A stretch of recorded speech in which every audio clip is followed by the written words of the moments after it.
the molecules.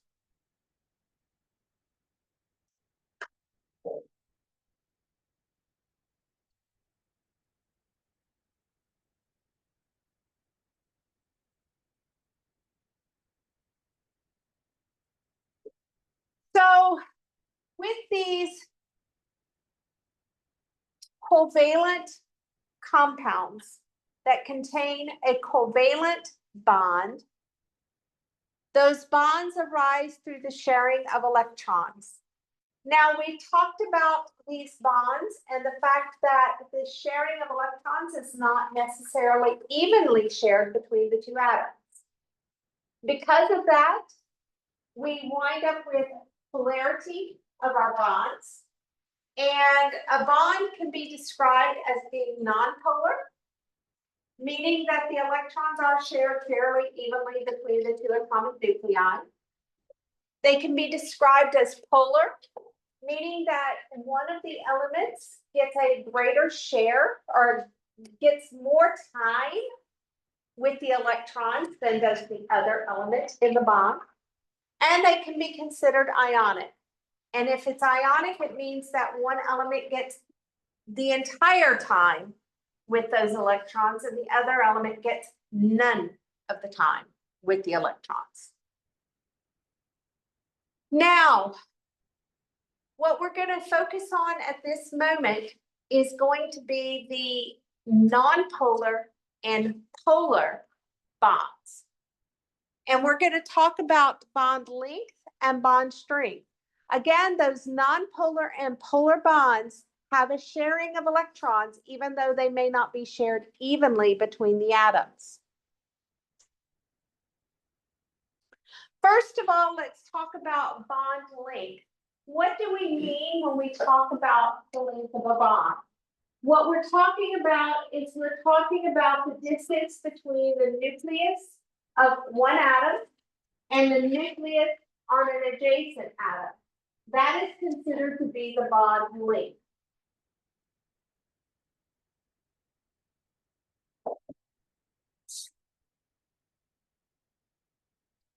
Now, with respect to bond length, what do you notice when you look at the diagram on the screen? Yes. More bonds, less the bond. Correct. The greater the number of bonds between two atomic nuclei, the shorter the bond length. So a triple bond is going to be shorter than a double bond, and a double bond is going to be shorter than a single bond.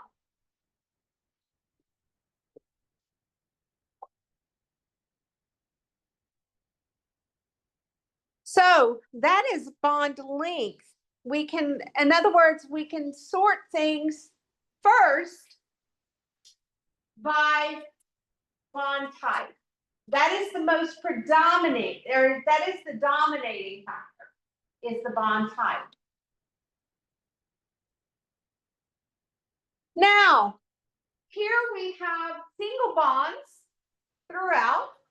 We have the halogen series, which, if you'll recall, are diatomic elements, meaning that if they're found in nature all by themselves, they're going to be found in pairs. You have fluorine, chlorine, bromine, and iodine. And while this is basically gas phase and solid phase, basically we're looking at the bond length in picometers. What can you say about the bond length related to this diagram?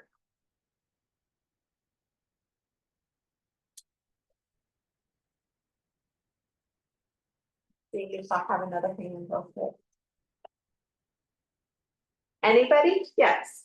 As the size of the atom increases, the length also increases.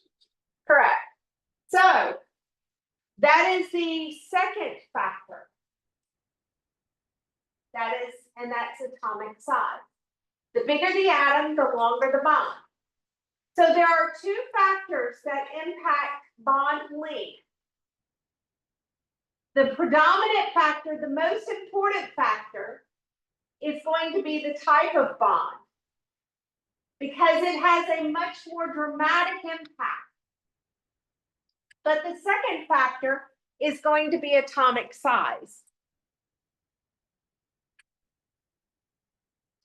So when we do this, we're going to sort by the type of bond. We're going to sort it into single, double, and triple bonds. And then we're going to sort the bonds by size. So in other words, we're going to take all of the single bonds and we're going to sort the atoms by atomic size. And we're going to take all of the double bonds and sort them by atomic size. So this is the order we're going to progress in determining bond length. So let's look at an example. Two examples. In this top example, I have some single bonds. I've got the carbon-carbon single bond, the boron-boron single bond, a hydrogen-hydrogen single bond, and a nitrogen-nitrogen single bond. Place these bonds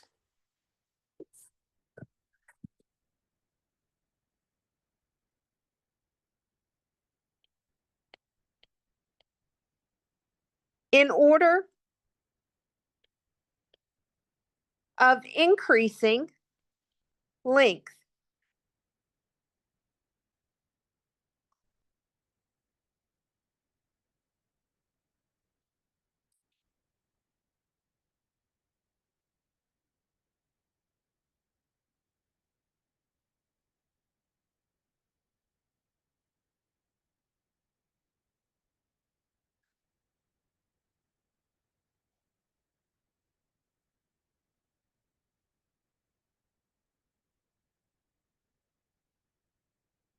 Okay. The first thing I did when I was doing this mentally is I sorted this into second period, first period, second period.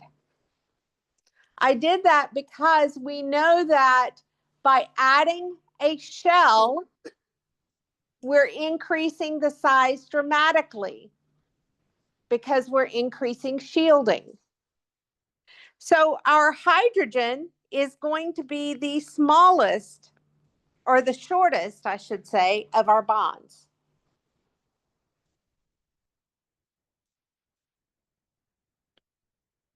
Now, with all of those that are in the second period, the next thing I did is I looked at atomic size. And if you'll recall, atomic size decreases as you go from left to right across a period due to increasing Z effective. So our next one in size would be the nitrogen-nitrogen bond, because a nitrogen is smaller than a carbon, and carbon is smaller than boron. So that would be our bonds in order of increasing length.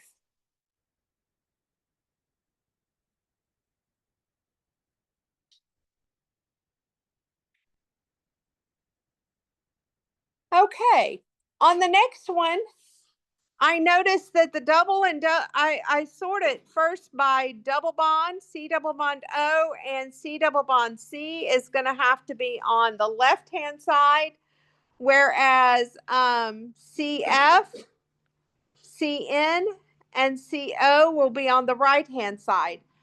We know that because a double bond is smaller, or is shorter than a single bond.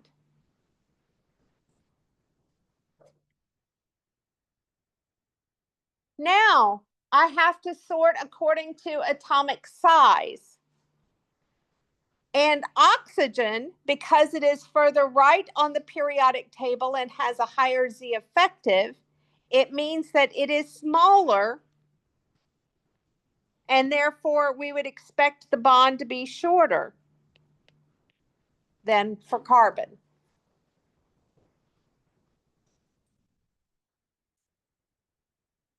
Looking at the next, looking at the single bonds, again, we have to sort according to atomic size.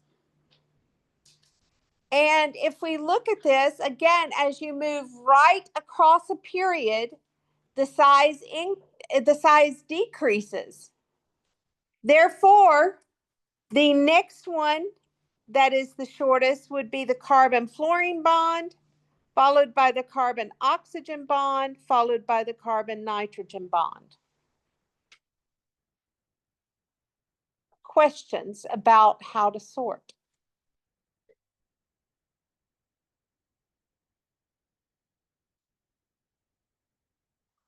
So again, when we're talking about bond lengths, again, we're talking about the distance between the nucleus of one element and the nucleus of an adjacent element.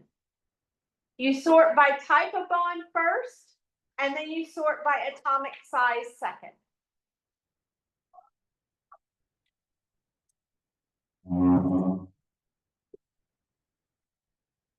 Now, let's talk bond strength. When we talk about bond strength, we talk about the enthalpies of a bond. Now, we really haven't gotten into enthalpy at all, but basically, we're talking about the energy. And up here I have, well, you can't read the bottom, which is problematic. On the top are single bonds. So for example, a carbon-hydrogen bond is 413 kilojoules per mole. That means we're going to have to put in 413 kilojoules for 1 mole of carbon-hydrogen bond in order to break it apart. The carbon-carbon bond, which is longer, requires 348 kilojoules of energy.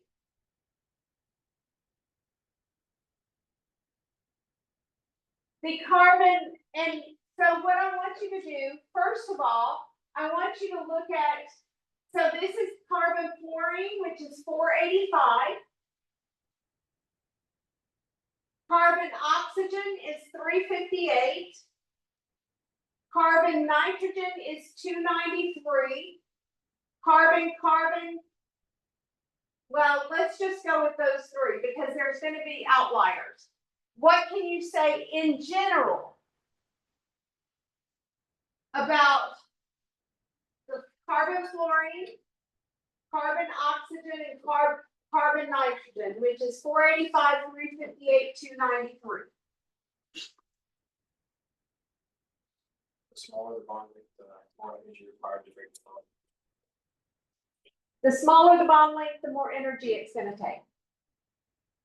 In this particular case, I gave you ones that were the carbon fluorine bond is the smallest because that fluorine is the smallest atom in that list. Then carbon oxygen would be the next, and then carbon nitrogen would have been the longest bond, and it also has the lowest energy. Look at these down here. Here we have a carbon-carbon, which is 348. We have a carbon double bond carbon, which is 614. And we have a carbon triple bond carbon, which is 839. What can you say?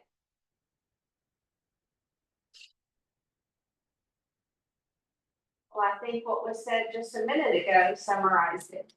The shorter the bond, the higher the energy. What I'm trying to get at is you don't have to memorize, you need to know one of those. You need to know how to sort according to bond length.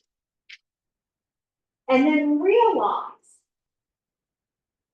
shorter the bond, the stronger. Once you sort by bond length, then you just need to realize the shorter the bond, the stronger.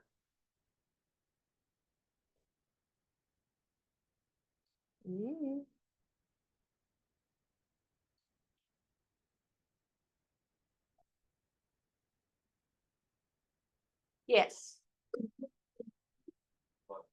smaller than you fit in? I'm not going to, first of all,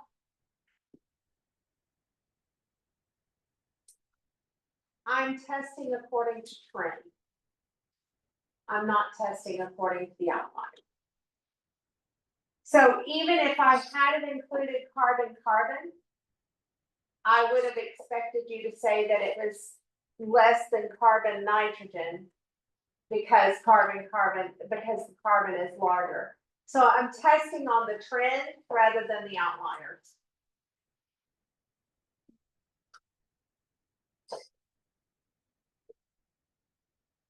There's outliers to everything. So all we can do is test on trends. So what's going to happen on the test? You're going to be given a pair of bonds, and you're going to be asked which one's shorter, which one's stronger. That's what you're going to be asked on the test.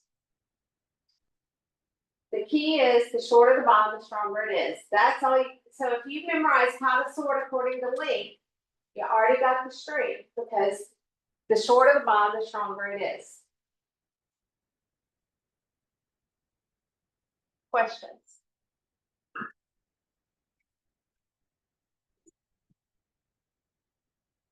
Okay, that finishes up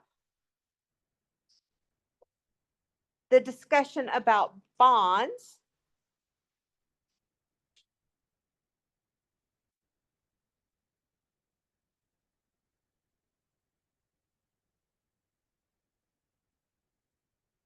Now let's finish up our discussion about compounds and let's get into the math associated with compounds.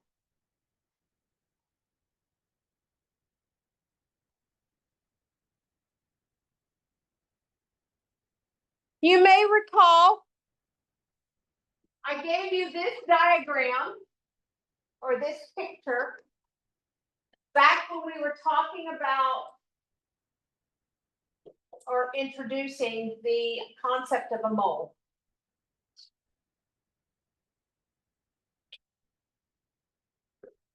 A dozen oranges, it's a counting number, and it describes the fact that there are 12 oranges. That weighs roughly 5 pounds. If I talk about one iron atom has a mass of 55.8 AMUs, atomic mass unit. But we cannot physically manipulate one atom at a time. We're only in the last 10, 15 years been able to see one atom.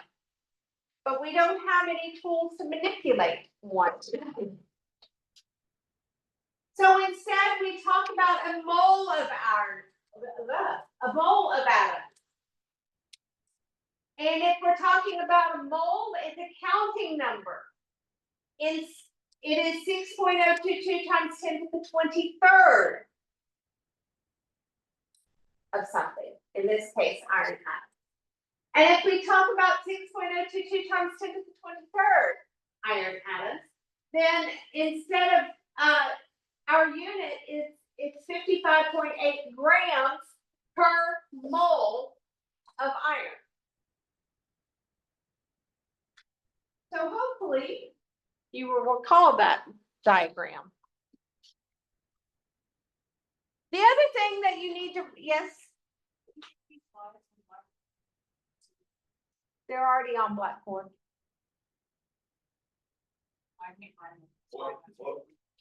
Yeah, because I can't find them. I thought they were in this week's because I thought I uploaded them this morning. You have formula mass and molecular mass, Avogadro's number. Well, this would be formula mass, Avogadro's number, molecular mass.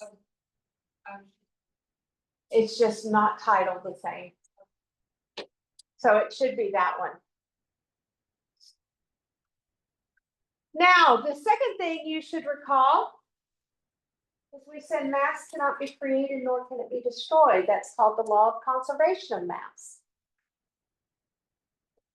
We're going to apply this concept of a mole and the law of conservation of mass to our formulas.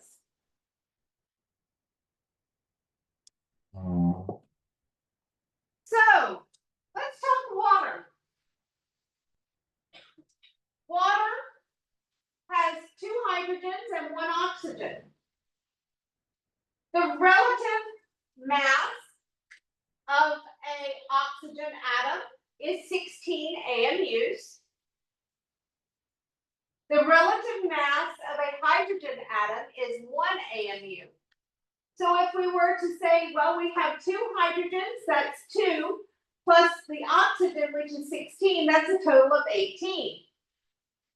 For 1 molecule, that would be 18 atomic mass units for the molecule.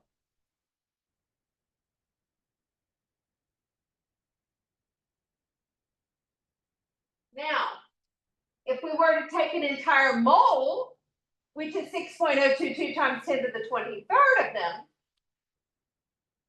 again, that 18 AMU becomes grams, and it's 18 grams per mole. In other words, all we're doing is we're following the law of mass conservation. We're taking the mass of each element and adding it together to get the molar mass.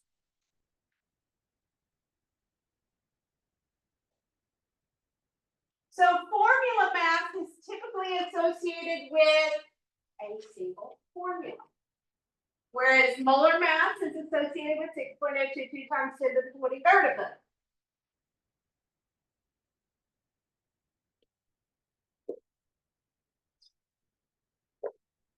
So let's calculate the molar mass of iron chloride.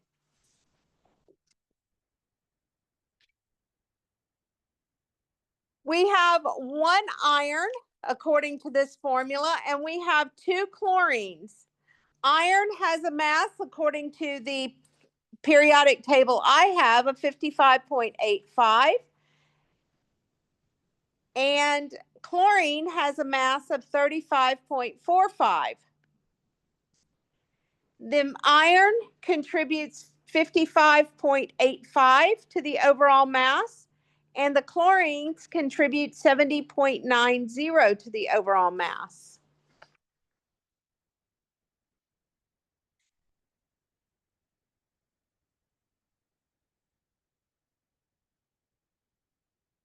When you add this together, you get 126.75.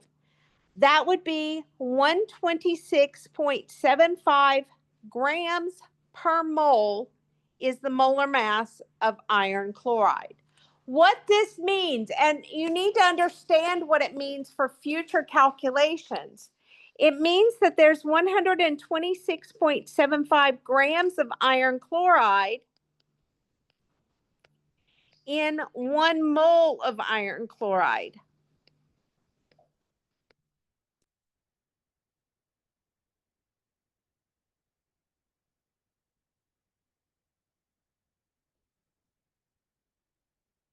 Questions? I asked you to calculate the molar mass, folks. That's all I'm asking for, is for you to add up the masses of each element within the formula.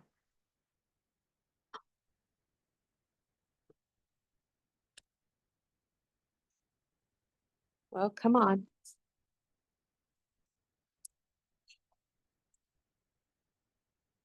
Let's look at another example. Let's look at cobalt sulfate. We have 1 cobalt, we have 1 sulfur, and we have 4 oxygens.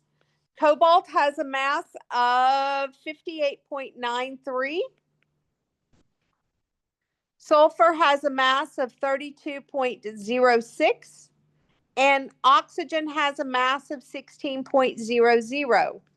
So the cobalt contributes 58.93 to the overall mass, the sulfur 32.06 to the overall mass, and the oxygen contributes 64 to the overall mass.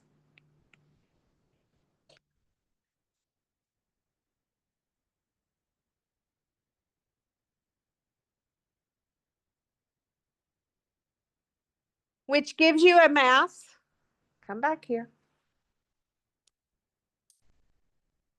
of 154.99, and that would be grams per mole if we're talking about the molar mass.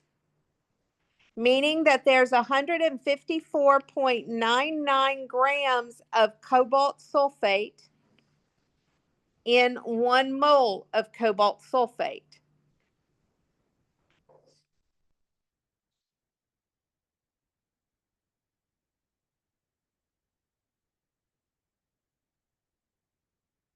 Questions?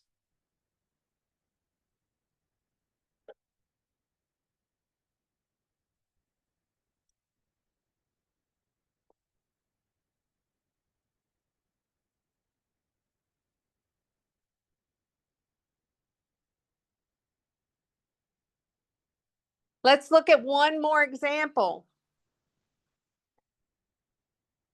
Basically, this one's a little bit more complicated, because you have to remember what this means. It means you have 2 aluminums and you have 3 sulfate units.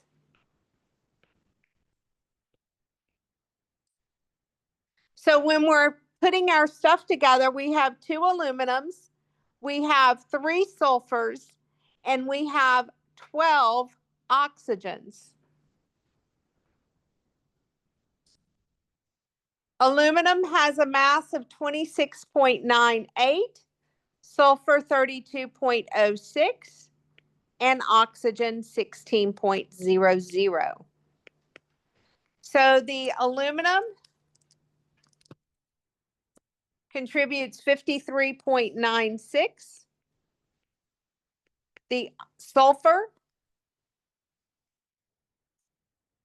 contributes 96.18. And the oxygen contributes 192.0 to the overall mass.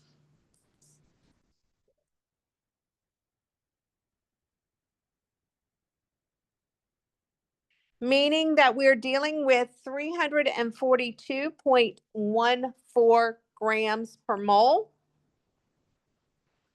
Now, if you want to focus on significant digits, that would mean, which I'm not requiring at this point in time, but focusing on significant digits, that would be 342.1 grams per mole. And again, that means there's 342.14 grams of aluminum sulfate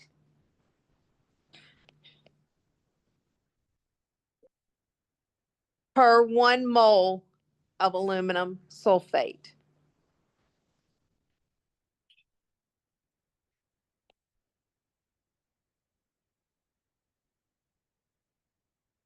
Questions?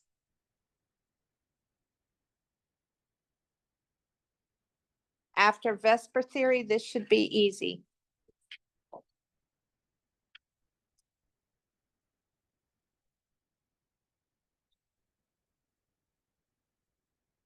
But it gets a little more difficult.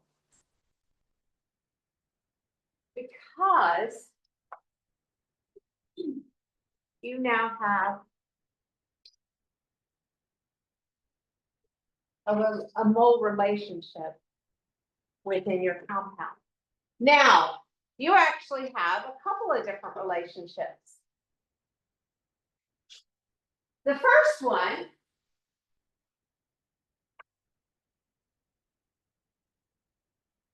is if you take the mass and divide it by the molar mass, you'll get moles. And if you take that moles and you multiply it by Avogadro's number, you're going to get the number of particles. This should look familiar. But there is another relationship. Let me see if it's in here before I, nope. There is another relationship that you need to know.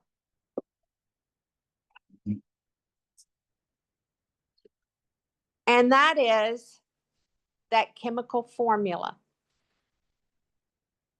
I'm going to go backwards to this. When we wrote 2 aluminums, if we're talking about the molar mass, folks, that actually means 2 moles of aluminum in 1 mole of aluminum sulfate. It means there's 3 moles of sulfur in 1 mole of aluminum sulfate.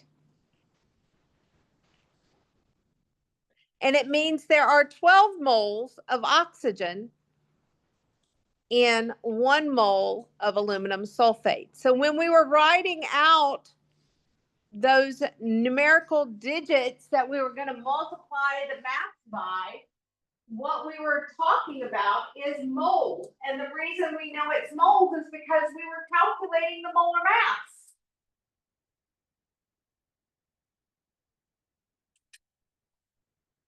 We weren't calculating formula mass, we were calculating molar mass.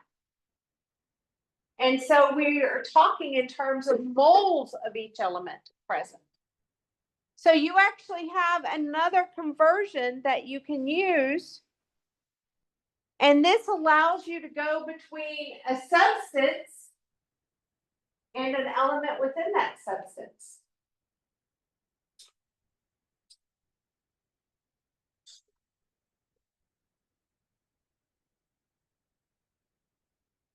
So let's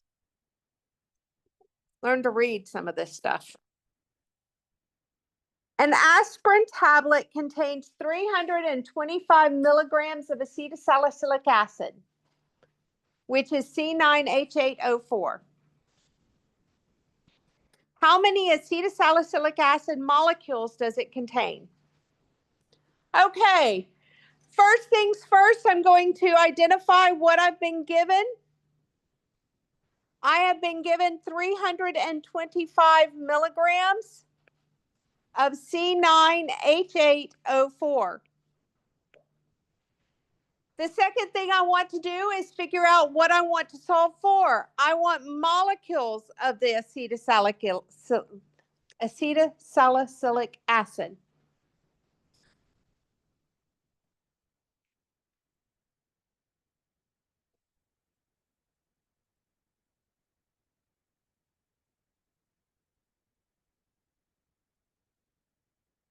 Okay. Step number 1. Is the starting substance and the ending substance the same substance? Yes. So I always look and say, okay, is this the same substance? It is, and therefore we can use the conversion that I showed you on the previous slide because we're dealing with just one substance. The next thing I note is, what am I starting with? I'm starting with milligrams. Since I'm starting with a metric unit, it's fairly safe to say you're going to need the metric prefix system. So 1,000 milligrams is equal to 1 gram.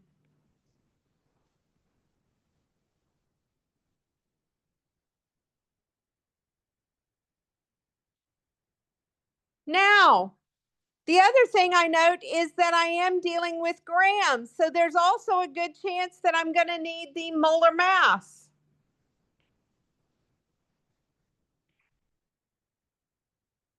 Okay, folks, apparently we're doing a fire drill in the middle of my class.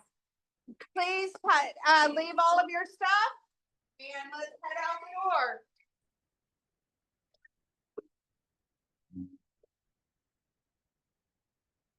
I will have you sign in again.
Wasn't that fun?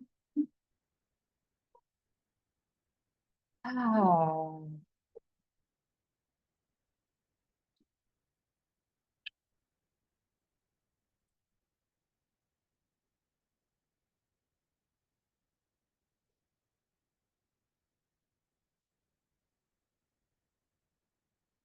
I think they pick when the building is the fullest.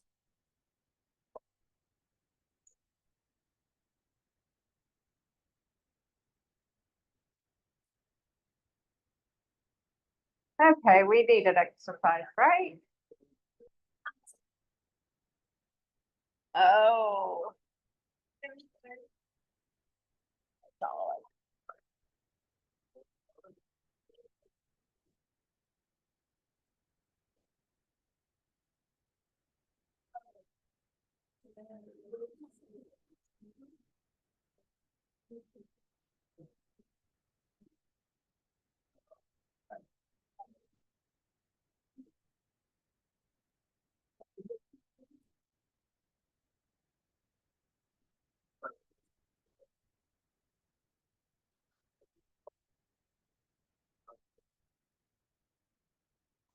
Okay, I think we're all back, so I'm gonna get back into this. Okay, so we had a problem where 325 milligrams of acetylsalicylic acid, we were asked how many acetylsalicylic acid molecules it contained. The first thing I did is anytime I see milligrams, my mind automatically goes to the fact that I'm likely to have to use a prefix system. So I got milligrams to grams. The second thing I noticed is anytime I see grams, my mind automatically goes to, I'm going to have to use the molar mass. So that's where we were at, is calculating the molar mass of acetylsalicylic acid. There are 9 carbons. There are 8 hydrogens. And there are 4 oxygens, which gives this a mass of 180.154 grams of acetylsalicylic acid is equal to 1 mole of acetylsalicylic acid. The last thing I note is I see the word molecules. Anytime you see the word molecules, atoms, ions, particles, you're going to use Avogadro's number. So that is 6.022 times 10 to the 23rd of anything is equal to 1 mole of that thing.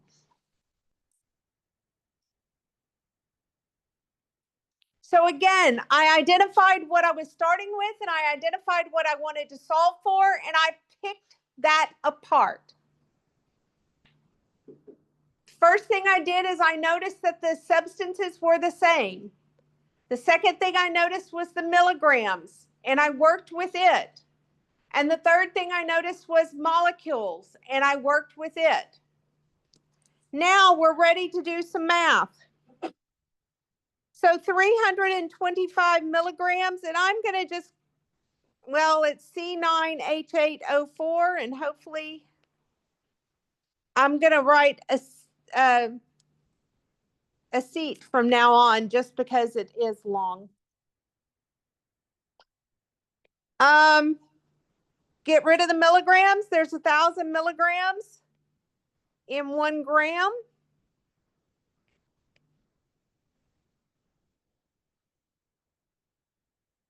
Now I get to use my molar mass, 180.154 grams.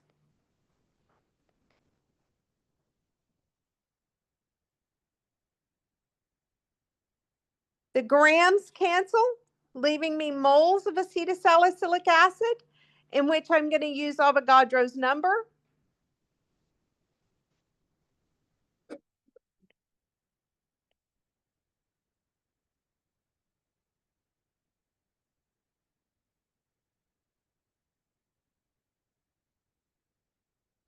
The moles cancel out, and I'm left with molecules.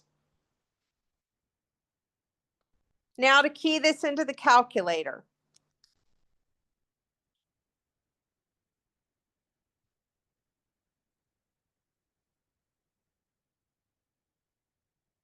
And when you key this into the calculator, you get a value of 1.09 times 10 to the 21 acetylsalicylic molecules.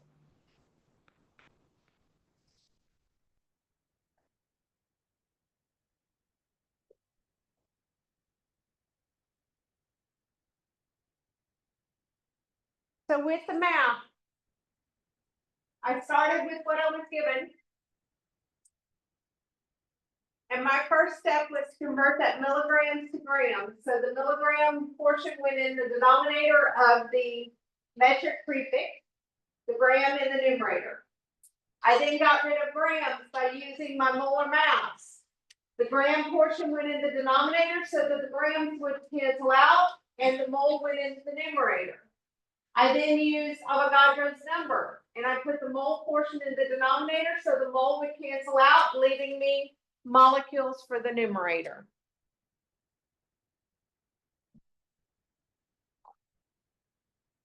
Questions?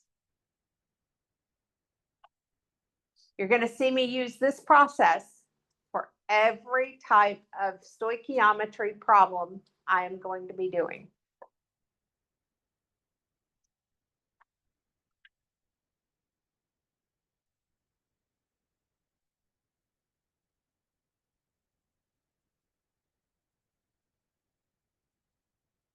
Let's look at another example. What is the mass of a sample of water containing 3.55 times 10 to the 22 water molecules? I was given 3.55 times 10 to the 22 H2O molecules.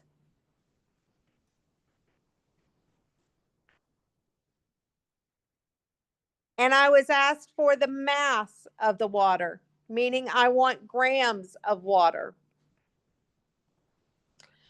First thing I noticed, the substances are identical. But the next thing I note is I need molecules. That means I'm going to be using Avogadro's number. So 6.022 times 10 to the 23rd is equal to 1 mole. The other thing I notice is I've got grams. Anytime I see grams, it means I'm going to use the molar mass. For water,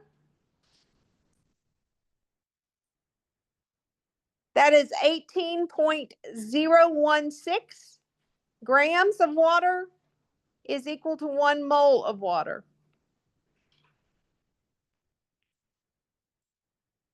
I've picked it apart.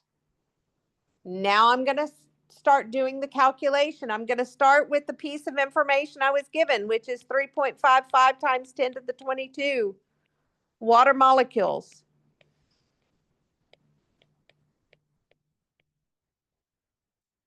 My first conversion factor has to have molecules in it. Because it has to have molecules in it, I'm going to be using Avogadro's number. The molecule portion of Avogadro's number is going to go in the denominator.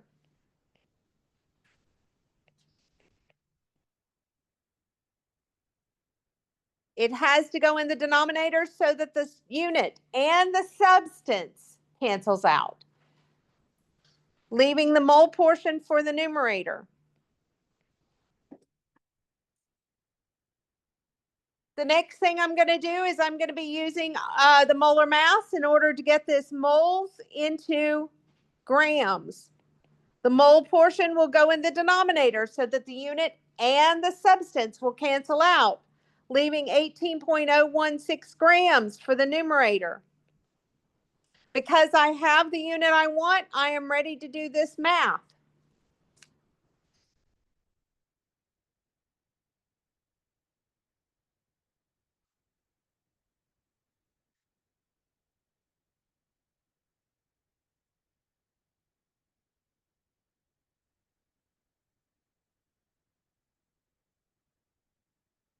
And you get a value of 1.09 0.06 grams of water.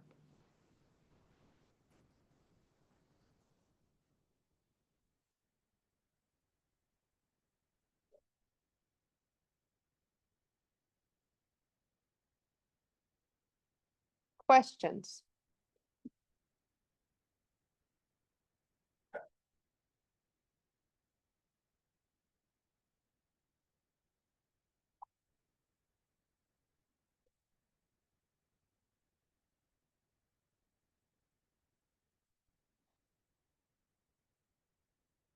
So again, you have conversion factors, you have the molar mass, you have Avogadro's number, but you also have a conversion factor for elements within the compound. So with water, 1 mole of water contains 2 moles of hydrogen and 1 mole of oxygen. This is known as a mole to mole ratio, and you're going to need a mole to mole ratio anytime the starting substance and the ending substance are different. You will need a mole to mole ratio anytime the starting substance and the ending substance are different. So let's look at an example. 38.5 moles of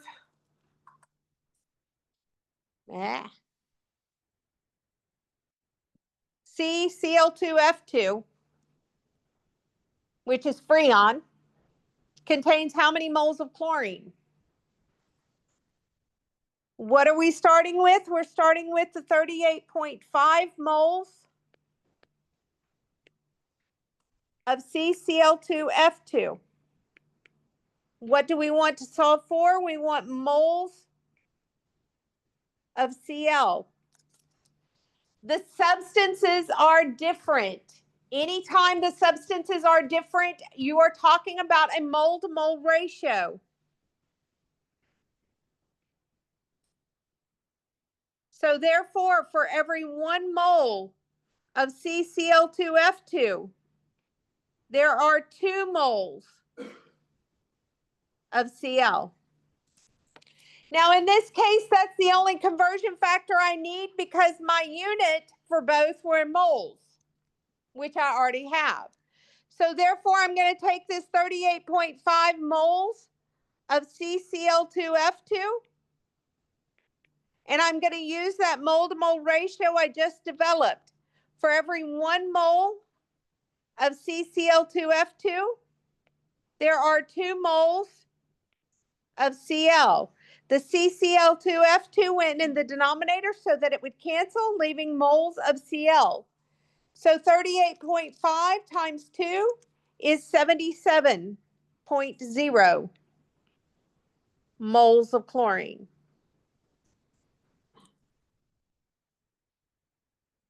Questions?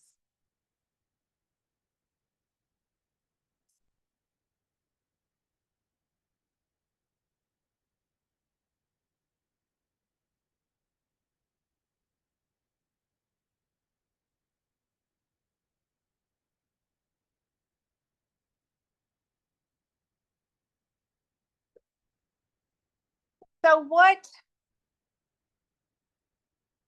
you have is you have a flow chart that you can use. If I can get it to stay in the center.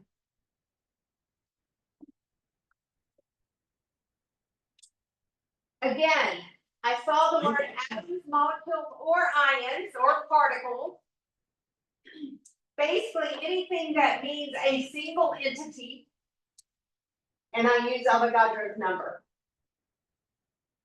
Anytime I see grams, I use the molar mass. And anytime I have different compounds, I use a mole to mole ratio.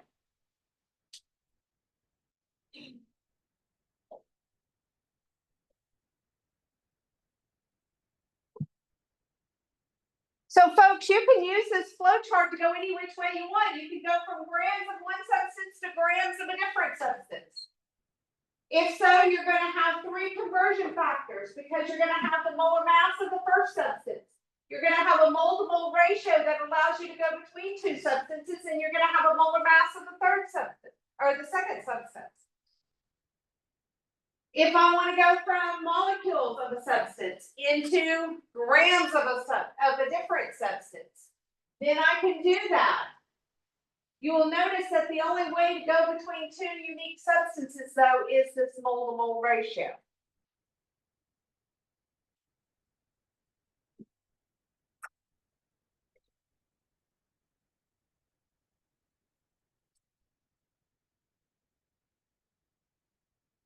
So let's look at an example.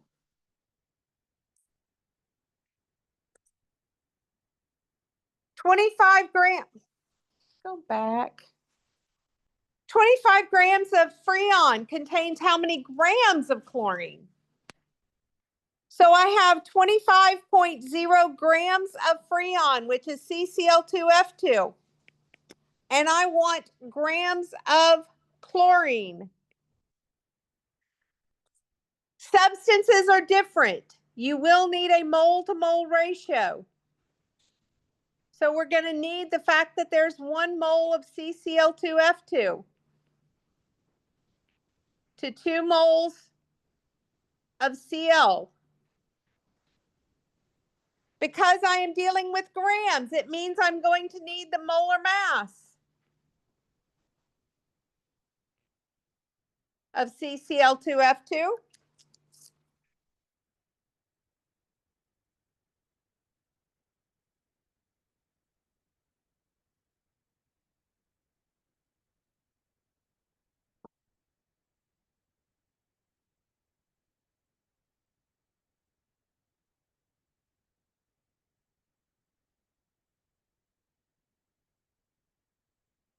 Which is 120.91 grams of CCl2F2 is equal to 1 mole of CCl2F2. And I see, oh, I got to have grams of chlorine. So again, that's going to mean I'm going to use the molar mass. Well, with chlorine, 35.45 grams. Chlorine is equal to 1 mole of chlorine.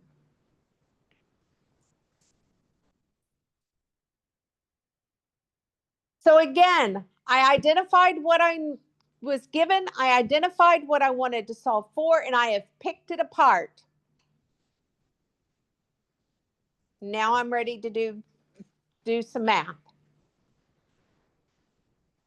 So 25.0 grams of CCl2F2. First conversion factor I'm going to use is going to have grams of CCl2F2, so that's the 120.91. And that's equal to a mole.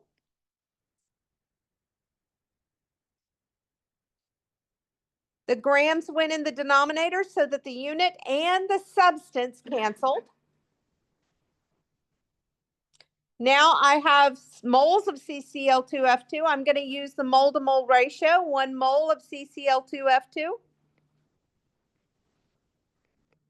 has 2 moles of chlorine. The mole of CCl2F2 went in the denominator because of the unit and the substance canceled, leaving moles of chlorine. And now I'm going to use the molar mass of chlorine in order to convert those moles of chlorine into grams of chlorine.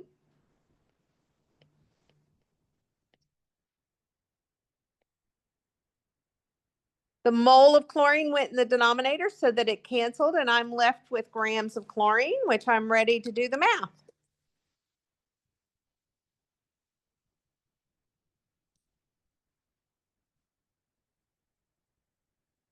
And you get 14.7 grams of chlorine.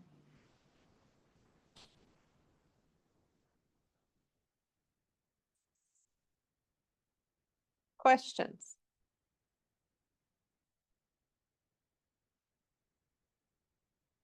So the only thing I added, and if we go back to this flow chart, follow along with what you just wrote. I said you started with grams of chlorine, of CCl2F2. The very first conversion factor you used was the molar mass of CCl2F2. When the grams of CCl2F2 canceled, what was left was moles of CCl2F2. We then used the mole to mole ratio as the second conversion factor. That allowed us to go from moles of CCl2F2 to Cl. And we were left with moles of Cl. We then used the molar mass of Cl in order to get it to mass of Cl.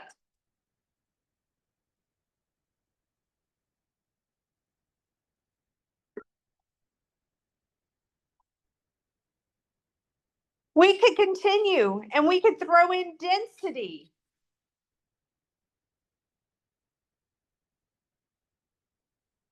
If we throw in density, where does density fall? Well, if you have a volume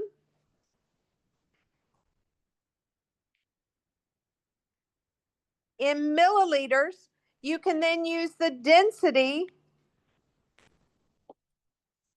to get it into grams. And then you can go through this process to continue on. Technically, we could use the density on the other side to get it into volume in milliliters.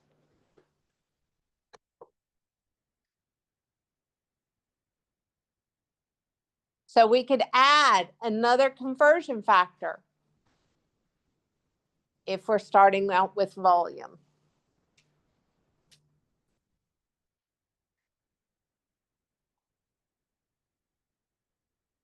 I will do this problem to start out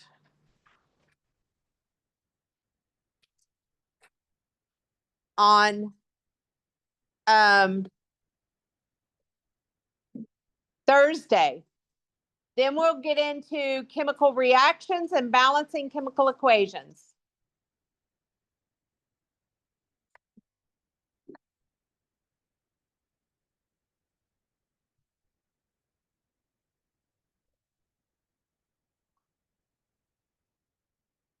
Right here, it says to find the load structure with minimized charges. And it said this was wrong, but like a single double bond oxygen was right. Like I did that, and then down here, it said one double bond was right, and I don't really understand why. I'm doing the math real quick. 1, 2, 3, 4, 5, 6, 7, 8. Because this, what you've done is you've given iodine a -1 formal charge. Because oxygen is more electronegative, it should be on the oxygen. Okay, thank you. Just shove it on this pile. Thank you.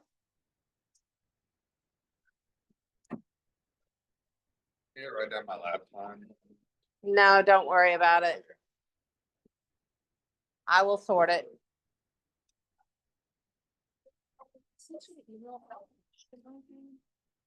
I was wondering if you're gonna be in your office today. I am going to be in my office until 1 o'clock today. Like after, like right now? Yes.